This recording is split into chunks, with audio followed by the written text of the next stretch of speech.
ક્ષિપ્ત વિક્ષિપ્ત મૂઢ એકાગ્ર નિરુદ્ધ. નિરુદ્ધ. હા, એમાં શું કે શું ડેફિનેશન? ઉભેર મેં તમને મોકલ્યું છે હવે કે આખું કોષ્ટક છે 12મા ધોરણમાં ભણાવવામાં આવે છે.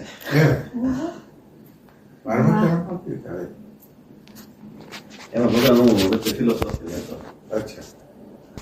પહેલી અવસ્થા ભગવાન ચિત્તની કીધી છે ક્ષિપ્ત, અને જેની ચિત્તની સ્થિતિ કેવી હોય એમાં તો કે ચંચળ હોય, એક જગ્યાએ સ્થિર ન હોય, અને ગુણની પ્રધાનતા રજોગુણ હોય, એટલે કંઈક કર્યા રાખવાની છે વૃત્તિ અંદર.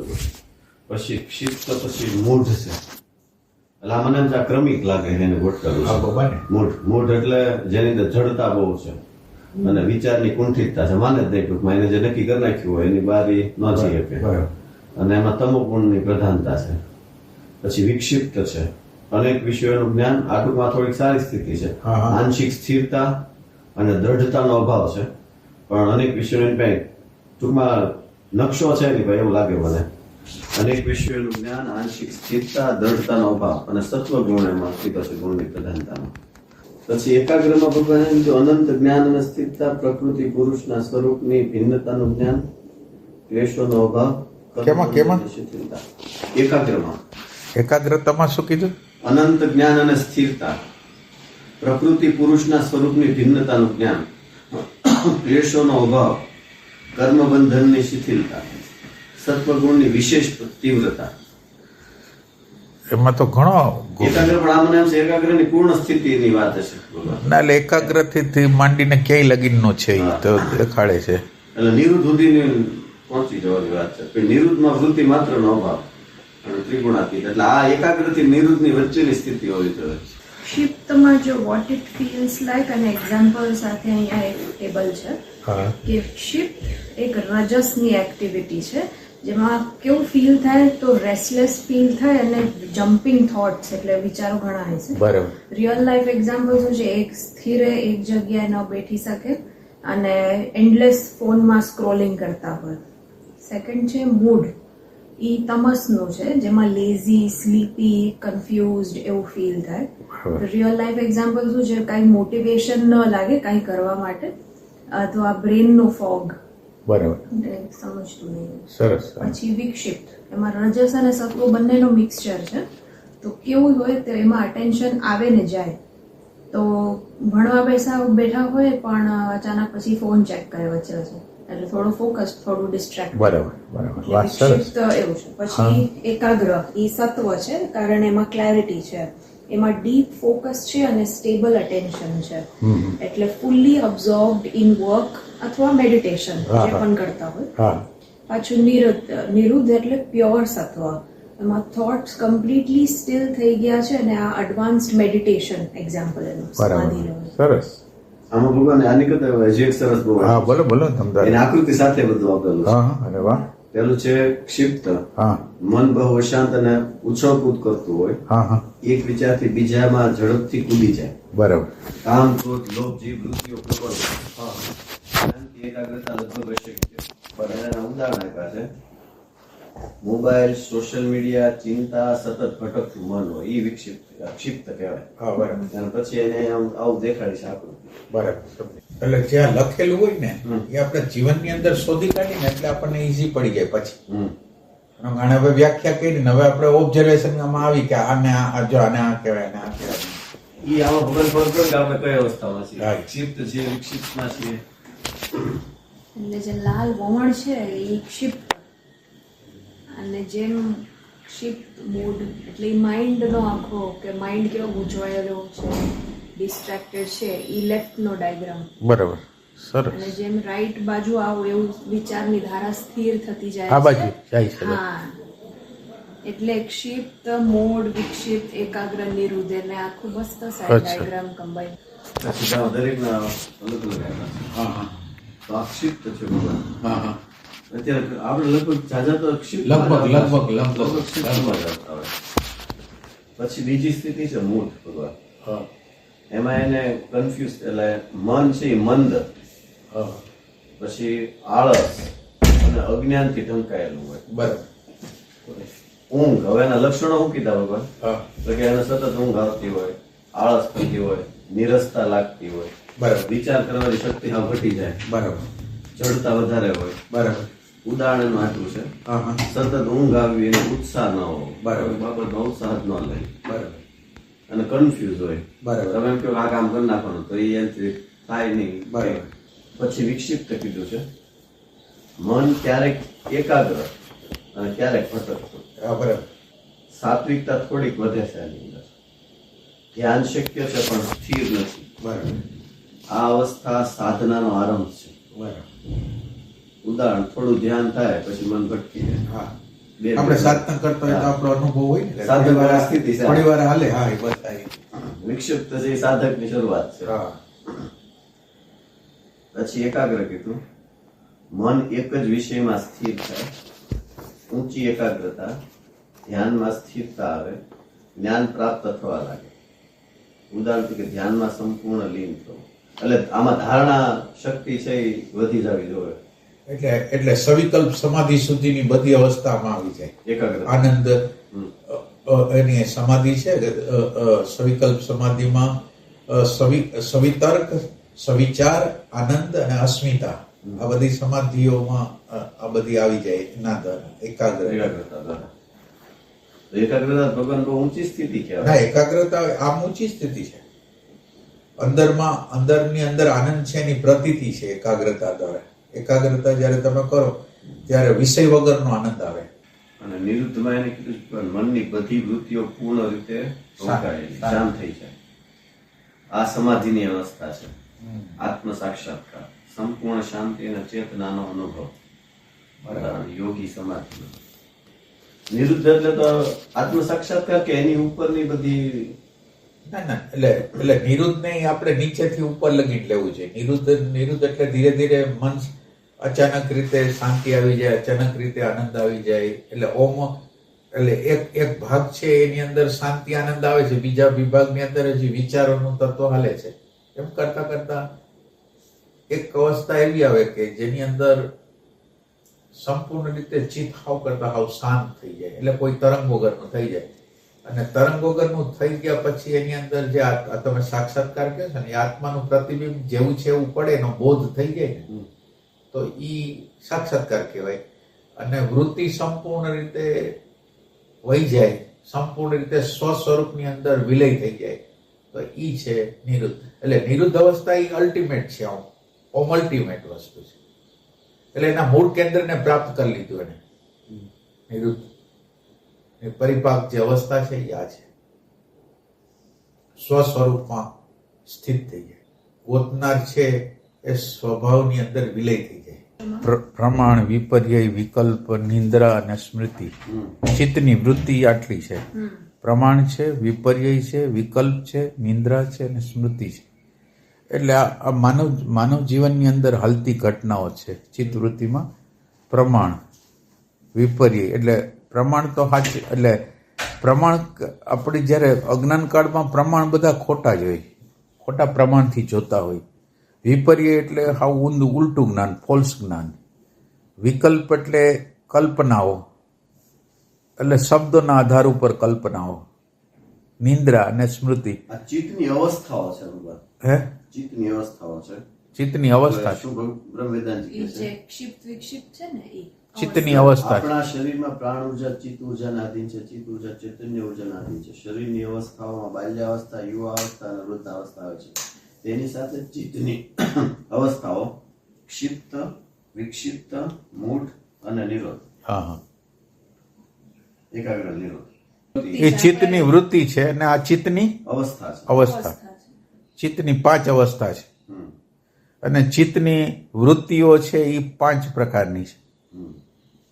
પ્રમાણ, વિપર્ય, વિકલ્પ. નિંદ્રા, એટલે એની અંદર સ્મૃતિ અને કલ્પના. એમાં પ્રમાણ એમાં સમજાવવા જોઈએ પ્રમાણ એટલે શું પ્રમાણ એટલે રાઈટ સેન્ટર જે હોય ભગવાન એમાંથી જોવું એને પ્રમાણ કીધું છે. ના એટલે માનવજાત અગર તો રાઈટ પ્રમાણ ન હોય તો રાઈટ પ્રમાણ નો એટલે સ્મૃતિનો વિભાગ હોય ને સ્મૃતિનો આપણે શું કહેવાય સ્મૃતિ કલરિંગ કરતું હોય એટલે રાઈટ તો હોય જ નહીં એટલે આ માનવજાતની વસ્તુમાં આ છે અને વર્તમાન ક્ષણ આમાં તમે આવો એટલે તમારી અંદર શું કહેવાય પ્રમાણ ચાલુ થઈ જાય, સાચું પ્રમાણ ચાલુ થઈ જાય.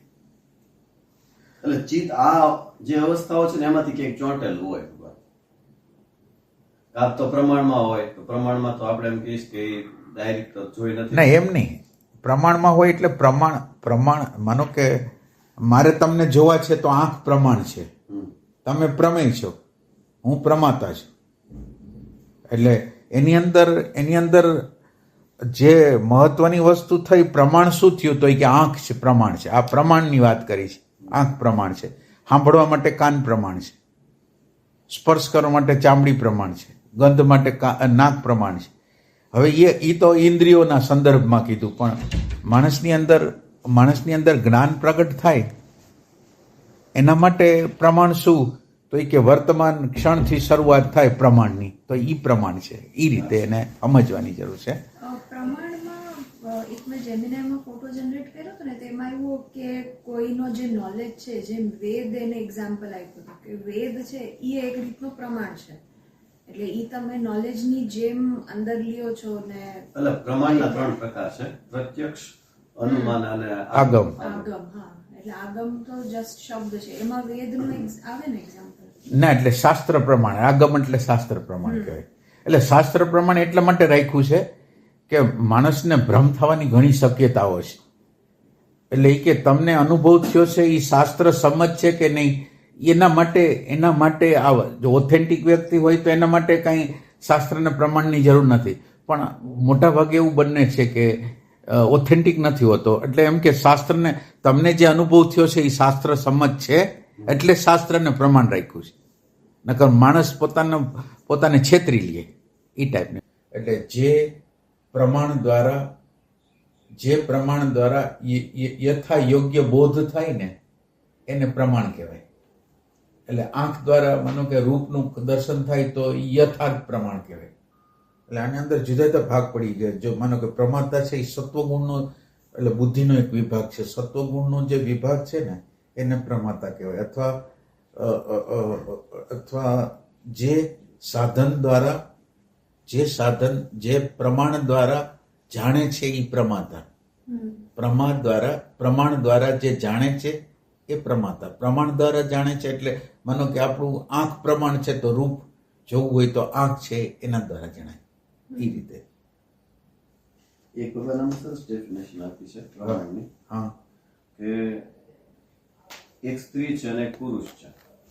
સ્ત્રીને સ્ત્રી રીતે અને પુરુષને પુરુષ રીતે જોઈએ તે પ્રમાણ જ્ઞાન, સાચું જ્ઞાન. પણ એક સ્ત્રીમાં કોઈ બેન, પુત્રી, પત્ની યા માતાને જુએ છે અને પુરુષમાં ભાઈ, પિતા કે મિત્રને જુએ છે, તો આ જોવાનું જ્ઞાન છે તે વિપર્ય જ્ઞાન છે. મકાનને મકાન તરીકે જોઈએ તે પ્રમાણ જ્ઞાન છે, પણ મકાન સુંદર છે, મારું છે યા બીજાનું છે, તે જે જ્ઞાન છે તે વિપર્ય જ્ઞાન છે. કલર ચડાવીને જોવાની વાત. કલર ચડાવી એટલે પ્રમાણની વાત કરો છો. પ્રમાણ તો કલર વગર ડાયરેક્ટ જોવાની વાત છે, અને વિપર્ય છે એ કલર ચડાવીને જોવાની વાત. ના, વિપર્ય એટલે હાવ જુદું જ જોવું, જે હોય એના કરતા હાવ વિપરીત રીતે જોવું. એટલે દાખલા તરીકે શરીર છે એ હું નથી અને શરીરને હું કેવું ને એ વિપર્ય છે. મન હું નથી અને મનને હું કેવું, એટલે માનો કે હું હેરાન છું, હું પરેશાન છું એમ આપણે બોલી, એટલે મન સાથેનું જે તાદાત્મ્ય છે એ વિપર્ય છે. આ બધા વિપર્ય છે. આની સાથેના તાદાત્મ્ય છે શરીર સાથે, મન સાથે, બુદ્ધિ સાથે, અહંકાર સાથે. તે મારું અપમાન કર્યું અને એને જે દુઃખ થયું એ બધી વસ્તુ આની અંદર આવે. વિપર્ય. હવે તમે ખરેખર અહંકાર નથી ને તમે અહંકાર બની જશો એટલે વિપર્ય. બરાબર? હે? ના, અસ્મિતા નહીં. પછી વિકલ્પ છે. અસ્મિતા નથી. હાવ ઉલટું જ્ઞાન છે. અસ્મિતા એ કેવી રીતે? ઉલટું જ્ઞાન એટલે જે હોય નહીં એવું લાગે. જો ભગવાન હજી દોરડી સર્પ લાગે. રૂપાંતરણ લાગે એટલે આમ હોય નહીં. આપણને કેમ આ બોડી ફેક્ટ લાગે પણ હું નથી એમ કહો છો ને. એટલે વિપર્ય એટલે ઉલટું જ્ઞાન. તમે જે નથી એવું જ્ઞાન. બસ આટલું, ટૂંકમાં આટલું. તમે જે નથી અને તમે એ માની લ્યો એટલે એ વિપર્ય. વિપર્યનો અર્થ વૃત્તિનું સંસ્કારિત મન યા ભાવ કેન્દ્ર સાથેનું જોડાણ. સંસ્કારિત મન સાથે જોડાઈને જે જોવે ને એટલે એ બધી એટલે એનો અર્થ એટલો જ થયો. એટલે તમે મુખ્ય મુદ્દો જુઓ, સંસ્કારિતાનો અર્થ એમ છે, સંસ્કાર છે એ દ્રશ્ય વસ્તુમાં આવે છે, એટલે અદ્રશ્ય વસ્તુની ક્યારેય જાણે નહીં. આપણે અદ્રશ્ય છીએ, એટલે આપણે જે દ્રશ્ય જોઈને, જે દ્રશ્ય જોઈ, શરીર માનો કે મારું દ્રશ્ય છે, તો શરીરને હું માનું એ વિપર્ય ના. એટલે ચોખ્ખી રીતે તમે સમજી જાઓ કે જે અનાત્મા છે એને આત્મા માનવું એ વિપર્ય છે, જે અસત્ય છે એને સત્ય માનવું એ વિપર્ય છે, જે દુઃખદ છે એને સુખદ માનવું એ વિપર્ય છે. એટલે આ બસ આટલી જ આની વ્યાખ્યા. પછી વિકલ્પ છે. હા, વિકલ્પ વિકલ્પ એટલે આમ કલ્પના જ છે ને, જે છે ને એમાં એ જોવું, એવું છે, ઇમેજિનેશન છે. ઇમેજિનેશન છે વિકલ્પ. એટલે છે એનો કોઈ દ્રષ્ટાંત છે? જો વિપર્યની વ્યાખ્યામાં 8મું સૂત્ર, જે પદાર્થના રૂપમાં ખરેખર હોતું નથી એવું મિથ્યા જ્ઞાન એ વિપર્ય છે. ના, એટલે દોરડીમાં સર તમે યાદ રાખો ને, દોરડી એટલે દોરડી છે, દોરડી છે, ત્યાં તમને સર્પ દેખાડો એટલે વિપર્ય કહેવાય. એટલે જે નથી એવું દેખાય એ વિપર્ય. તમે એની વ્યાખ્યાને બરાબર સમજી લો. વિપરીત દેખાય. વિપરીત દેખાય, જે ન હોય એવું દેખાય. પછી વિકલ્પ વિશે એમ કીધું છે ભગવાન, જે વસ્તુ ખરેખર ક્યાંય પણ છે જ નહીં એવી વસ્તુનું નામ સાંભળવાથી થતું જ્ઞાન એ વિકલ્પ છે. દાખલા તરીકે છાંજવાનું જળ એમ, જાણજો જળ. પછી આપણી જે કલ્પનાઓ છે, દાખલા તરીકે કોઈક આવે છે ને એના પ્રત્યે આપણી અંદર, અથવા આપણે એમ થાય કે આમ થશે, આમ થશે, આમ થશે, આમ થશે, ખરેખર એક્ઝેક્ટ એવું કઈ થવાનું જ નથી, એ આપણી માત્ર કલ્પનાઓ છે. તો આ જ્ઞાન એ તે વિકલ્પ જ કહેવાશે ને, જે છે નહીં અને એની આપણે કલ્પના કરીએ. ઈ વૃત્તિમાં જાય, કલ્પનાની વૃત્તિ. એટલે વિકલ્પ એટલે કલ્પના જ થાય. એટલે વસ્તુ રૂપે ન હોય, ખાલી કલ્પના રૂપે જ હોય. સ્વરૂપે હોય. કલ્પના રૂપે હોય. જે વસ્તુ ખરેખર ક્યાંય પણ છે જ હા, નહીં. છે. ઓલી તો દોરડું તો હતું જ તે ભલા, હા, હા. અને સાપ દેખાતો હતો. આમાં તો એ દોરડું નથી નથી, કાંઈ નહીં. અને એને દેખાય છે. એટલે કોઈ પ્રકારનો આપણી અંદર ભય લાગી જાય, કોઈ પ્રકારનો, માનો કે આ બધું આપણે ઓલું કોરોના હતું ત્યારે બધાને સાયકોલોજીકલ જે ભય હતા કે આમ થશે, આમ થશે, આમ થશે, એટલે હોય નહીં એવું દેખાય. સંતનો તમે જ કહેતા હતા, વ્યાસજીનું દર્શન તમને થતું એવું કંઈક? ના, દર્શન થતું એટલે ઈ સામે બેસતા અને દેખાતા કે કુછ ઓર દિખા આંખો. એટલે ઓમ ઈ ભાવ હોય, તમારો ભાવ હોય, એટલે ઓમ હોય નહીં. બે વસ્તુ છે, એક રિયલ હોય અને આપણે જોઈ, અને એક રિયલ ન હોય ને આપણી અંદર મનની અંદર એટલી બધી ક્ષમતા છે જે ન હોય ને પેદા કરી દે, એટલી ક્ષમતા એની અંદર છે. એટલે ઘણી વાર શું થાય, સંતનું હિપ્નોટિઝમ આપણને થઈ જાય ને એટલે એની પ્રતીતિઓ થાય. અને બહુ, એટલે માણસ જે હિપ્નોટાઇઝ થાય છે ને, જે પ્રભાવિત ચિત્તવાળી વ્યક્તિ હોય ને, એ આ પ્રોજેક્શન બહુ કરી દે. એટલે એમાં કઈ ખોટું હોય તો કહેજો. ના ના, એટલે ઓમ રિયાલિટી બનાવી નાખે, સાયકોલોજી છે એ રિયાલિટી બનાવી નાખે એમ, એ રીતે. પછી તમે માનો કે એક વ્યક્તિને માન્યું હોય કે આ વ્યક્તિ બહુ આધ્યાત્મિક છે, અને આવે એટલે તમને અંદર એનર્જી ફીલ થવા માંડે. હવે ઈ એનર્જી છે એ એની નથી, તમારી જ કામ કરે છે, પણ તમને એવું લાગે કે આ વ્યક્તિ આવવાથી મને આમ છે. અગરબત્તી ઈ ધુવાડો આવે એટલે જમાવટ થઈ ગઈ. હવે એમાં ધુવાડા એવું હશે, અમુક સુગંધ. ના, એટલે આ શેની વાત કરી છે આપણે? કે આપણે પ્રોજેક્શન થાય માઇન્ડનો, Mental projection આવી રીતે થાય.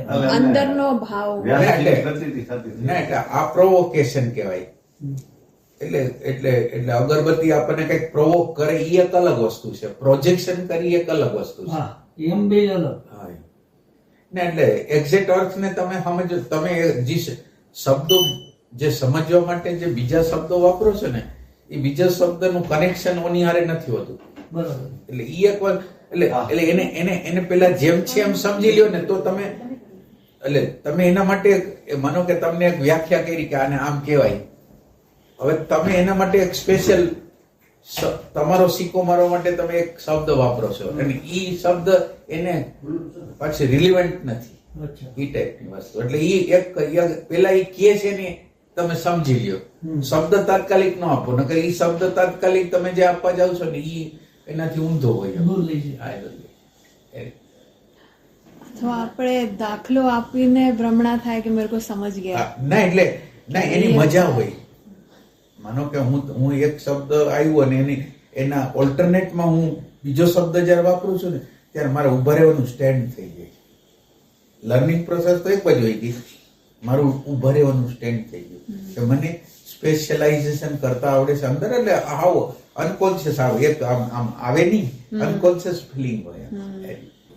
પણ એ ભાઈ સંત પુરુષનું થાય પ્રોજેક્શન તો એનો કઈ ફાયદો થાય? પ્રોજેક્શન મતલબ કે સંત પુરુષ જેમ આમને વ્યાસજીનું પ્રોજેક્શન થઈ ગયું કે છે જ બાજુમાં દેખાય, તો ઈ તો સંત પુરુષ કહેવાય ને, તો એનું કઈ એટલે એ વખતે ફિલિંગ સારી આવે, પણ ઓમ હોય ભ્રમણા. એમ કે તમે કીધું ને કે સંત પુરુષની આકૃતિ જોવો કે એવું કઈ, તો એ આકૃતિ દેખાણી કહેવાય ને, તો એના વાઇબ્રેશન આપણી અંદર એમ જાય. એમાં શું થાય, આપણું ચિત્ત જે ખોટી વસ્તુથી પ્રભાવિત છે ને, એટલે એનું અનુસંધાન કરી એક વસ્તુ છે, એના પ્રભાવમાં આવીને ને બધાને જોવા માંડી. જેમ રાવણને ભય લાગ્યો ને બધા રામ દેખાવા માંડ્યા, તો એ પ્રોજેક્શન છે. ઓલું તમે કોન્શિયસ યાદ કરો છો, કોન્શિયસ જે યાદ કરો છો એ તો બહુ સારી વસ્તુ છે, પણ જ્યારે તમે એના પ્રભાવમાં આવી જશો ને, એટલે ના, એટલે આપણા ચિત્તને ઓળખવું જોઈએ. આપણું ચિત્ત બધાથી પ્રભાવિત થઈ જાય છે.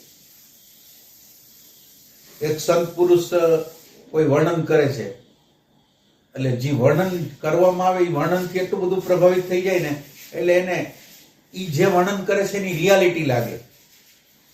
અને સાચું કહું ને, કોઈ પણ પ્રકારનું તમે વર્ણન કરશો ને એ રિયાલિટીથી ઘણું દૂર લઈ જશે. એટલે દ્રષ્ટાંત તરીકે ને એમ તરીકે સારું હોય, પણ આપણને રિયાલિટીથી ક્યાંય આઘું લઈ જતું હોય એ વસ્તુ હોય છે. એટલે એમાં શું થાય, જે સાંભળનાર હોય એ બાળક જ હોય છે. હવે તમે દાખલા આપો, દ્રષ્ટાંત આપો અને એક હાઈ ક્લાસ એક વાતાવરણ બનાવો કે સૂર્ય આમ હતો, ચંદ્ર આમ હતો ને આમાં અને આનો સાક્ષાત્કાર થઈ ગયો ને એવું આબેહૂબ વર્ણન કર્યું. ઓલું ઝાડ હતું અને આ ઝાડની અંદર અમુક પ્રકારની ઉર્જા હતી, એ ઉર્જા એને સપોર્ટ કર્યો ને, એટલે આખું એક જમાવે વાતાવરણ જમાવે ને એની અંદર આપણી કલ્પના પડી જાય. એટલે આ બધી વસ્તુ તો બહુ આઘી વાપર લઈ જાય. આમ માનવ જાતને આ ગમે છે. તમે આમ સ્ટોરી બનાવો, એક્ઝેક્ટ કલ્પનાના દોર બનાવો, એટલે એ માણસને ગમે છે. પણ ઓમ આધ્યાત્મના રેફરન્સમાં એ તમને આઘા ઘણા લઈ જાય છે. મારે એક સીધો સંદેશો આપવો છે કે ભાઈ, સીધો જ સંદેશો છે કે ભાઈ તમે પ્રેઝન્ટ મોમેન્ટમાં રહેશો તો આ બધી આધ્યાત્મની યાત્રા ચાલુ થશે. હવે આમાં હું કેટલી સ્ટોરીઓ બનાવું, કેટલાય ચારિત્રો લઉં, કોઈના દાખલા, દ્રષ્ટાંત, ફલાણું ઢીકણું બધું કરું. મારે સંદેશો શું આપવો છે? ટૂંકમાં મારે જે સંદેશો આપવો છે મારી આગળ શોર્ટ છે કે આટલું જ છે. હવે ઓલું દાખલો, દ્રષ્ટાંત એટલે માણસો પકડશે શું?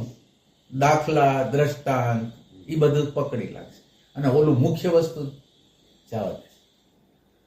એટલે તમારે ટેલિગ્રાફિક ભાષા વાપરવી છે કે પછી ઓલા આપણે કાવ્ય કે એવા જે ઓલા સાહિત્યકાર હોય એવી ભાષા વાપરવી?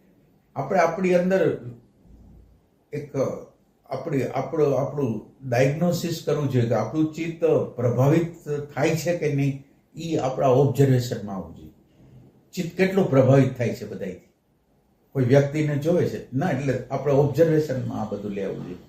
કોઈ વ્યક્તિને આવે છે ને વ્યક્તિની અંદરથી માનો કે ઉર્જા બહાર નીકળે છે અને એ ઉર્જા આવે છે, એટલે આપણી અંદર એક થઈ જાય છે કે આની અંદર ઉર્જા એવી, આ કંઈક હોવો જોઈએ. એટલે આ કંઈક હોવો જોઈએ એની અંદર આપણી આગળ ભ્રમણા સિવાય કંઈ નથી. ઉર્જા તો એક તમે મંત્ર બોલો તો હમણાં તમે અત્યારે એક મંત્ર બોલો તો આખા વાતાવરણને ચેન્જ કરી દે. તો એ કંઈ બહુ મોટી વાત નથી, એ કોઈ મોટી વાત નથી. પણ મને એવો અંદાજ થઈ જાય અંદરથી કે આમાં કંઈક તો હોવું જોઈએ. કંઈક તો હોવું જોઈએ. પણ મારી નજર એની ચેતના ઉપર હોવી જોઈએ. હવે શું થાય, હું પ્રભાવમાં ઓલો આવી જાઉં ને એટલે એની ચેતના, એટલે એની ચેતનાનું જે નબળું પાસું કે એ બધું હોય ને એને એ ઢંકાઈ જાય. અને આપણે શું થાય, અનુમાન ઉપર હોય કે આ આમ હોવો જોઈએ, આમ છે એટલે આમ હોવો જોઈએ. એક્ઝેક્ટ મને ખબર નથી, એમાં ઇમેજિનેશન, પ્રભાવ બધું પડી જાય. એટલે આપણે કોઈ વ્યક્તિ આપણી સામે આવે છે ને ઓળખી જ નથી શકતા. ચેતનાને કેવી રીતે પકડવી? વાઇબ્રેશન તો પકડીએ ચાલો. કોઈની એટલે માનો કે તમે વાઇબ્રેશન પકડાય બરાબર છે, પછી એનો વ્યવહાર તમે જોતા નથી. વ્યવહાર તો આ સુધીમાં બહુ ના, વ્યવહાર તમે જુઓ ને એમાં તમને ખ્યાલ આવી જાય કે એટલે આને ને આ વાઇબ્રેશન ને આને આ ચેતનાને કોઈ લાગતું વળગતું નથી. એટલે કોઈ મંત્ર તંત્ર માંથી આ હોય, બાકી આ કઈ આમ અંદર કઈ મેળ ખાતો જ નથી. એનું જીવન ને આ બે થોડી વાર વાતચીત કરે, થોડી વાર તમે જુઓ તો એનો વ્યવહાર વર્તન એ જ બતાવી દે કે આની ચેતના તો એવી ને એવી છે. વાઇબ્રેશન ભલે ને ગમે એવું, એટલે પ્રભાવમાંથી ગમે એમ મુક્ત થવું જોઈએ. અને શબ્દોના જે આમ ગોઠવણીઓ ને જે બધું હોય ને એનાથી જે આમ અભિભૂત થઈને અથવા તો એ જે વર્ણન કરતા હોય ત્યારે એ વર્ણનની અંદર એકાકાર થઈ જાય. બનો કે ક્યાંક વર્ણન આપણે આ કહેતા હતા ને કે ઓલા બુદ્ધનો આ બધા ભેગા થાય ને એક ચિત્ર આપણી અંદર બની ગયું. એક જણે બોલ્યા, એક ચિત્ર બની ગયું. એ ચિત્ર મારા અંદર છે અને મને એમ લાગે છે કે હાલો બુદ્ધ પૂર્ણિમા છે, આપણે આવું કંઈક કરી તો, આપણે આમ ફીલ કરી તો, એ પ્રભાવ છે. એના દ્વારા જે થશે એ પ્રોજેક્શન જ થશે. એમ નહીં, તમે બીજાના વાઇબ્રેશન ઉતારો, બનો બીજાને તમે બોલાવો, શું કામ બોલાવો? તમે તમારા અંતરાત્માને શું કામ ન પ્રગટ કરો? તમારે બુદ્ધની જરૂર શું છે? બુદ્ધની શું જરૂર છે હું પૂછું? આપણે આખી જિંદગી ઓલો પૂર્ણિમા આવે ને ઓલા બુદ્ધના ઉપર જ આધારિત રહી, આપણી અંદર પ્રગટ ન કરી. અને એ સિવાય બુદ્ધ પૂર્ણિમા શું કહે ને, તમારે બુદ્ધને યાદ કરવા હોય તો આડે દિવસે યાદ કરીને તમે એને અવસ્થામાં આવી શકો. એટલે એ કઈ મોટી વાત નથી. પણ આપણને આપણા ચિત્તની અંદર શું થઈ જાય કે અને ઘણા લોકોને આ હિમાલય છે તો હિમાલયમાં કે બહુ મોટા મોટા સંતો ફલાણો ઢીકણો ને આ બધા કાલ્પનિક ચિત્રો, એટલે એ કલ્પનાના ચિત્રો આપણને અંદર પ્રભાવિત કરે છે. હવે ગૃહસ્થ જીવનની અંદર વ્યાસજી જેવા હોય, બીજા કેટલાય બ્રહ્મવેદાંતજી જેવા હોય, તો હવે એ તો ઓલા માં તો નથી ગયા હિમાલયમાં. એટલે કોઈ સ્થાનનો મહિમા નથી તમારી અંદર. તમે જ્યાં હો ત્યાં હિમાલય બની જાય, બસ એ આપણે જોઈએ. એટલે નબળા ન બની આપણે, હું તો એમ કહું છું. આપણી અંદર જ પ્રગટ થાય એવું કંઈક જોઈશે, બીજું કઈ જતું નથી. સાચી વાત છે કે ખોટી વાત? તમે દુઃખ નહીં લગાડતા કોઈ? દુઃખ નહીં લગાડતા. ના, એટલે અંદરનું બાળકપણું છે ને ઈ કોઈને સરેન્ડર થવા માંગે છે. અંદરનું જે અંદર એ બરાબર નથી. ગમે એને સરેન્ડર થઈ જાય, ગમે એ બોલે એને સરેન્ડર, ગમે એને જોવે. એટલે તમારો પ્રશ્ન કેવો હોય કે તમે કોઈને એક્ઝેક્ટ ઓળખી ન શકો. માનો કે તમે બીજે જુદી જગ્યાએ તમે જાતા હો, તમે આમ દીધામાં હો કે આમ હશે કે આમ હશે, દીધામાં એ દીધા કાંઈ. એટલે એક એક્સપિરિયન્સ થાય છે અને એક પ્રભાવ છે. હવે બે માંથી નક્કી કેવી રીતે કરવું? ઓલું તો તમે એક વ્યક્તિ આગળ ગયા તમને ખબર પડી ગઈ કે ઉભો રહેવું જેવું છે કે નહીં, હાલો જવાથી. હવે આ એક તમને માનો કે વાઇબ્રેશનનો અનુભવ થયો એક બાજુ, એટલે વાઇબ્રેશનનો અનુભવ થયો એટલે પ્રભાવે કોઈ તો કંઈક તો હોવું જોઈએ, કંઈક તો હોવું જોઈએ. હવે કંઈકમાં, હવે આ રેરેસ્ટ ઘટના છે આ દુનિયામાં, કંઈક હોય ને રેરેસ્ટમાં કોકમાં જ હોય, કંઈક હોય તો, બાકી તો હોય નહીં. એમ એટલે કેપેસિટી તમારી છે, પણ તમને જે ઓબ્ઝર્વેશનનો પાવર જે જોઈને, મને કે વ્યક્તિની સામે ગયા તમે ખાલી ઓબ્ઝર્વેશનનો પાવર, એટલે આ બાજુથી પ્રભાવનો જે પ્રભાવ આવે છે ને એ ઓલું તમને અત્યારે જે સેન્સિંગ થાય છે ને એને કલર કરી નાખે. એટલે બે વસ્તુ બને, તમને કંઈક અનુભવ થાય છે પ્લસ તમારું પ્રોજેક્શન થાય છે. એટલે એના દ્વારા આપણે ક્યાંક ઓળખી નથી. એટલે એક તમે અંદર રાખી લ્યો, કોઈથી પ્રભાવિત ન થવું.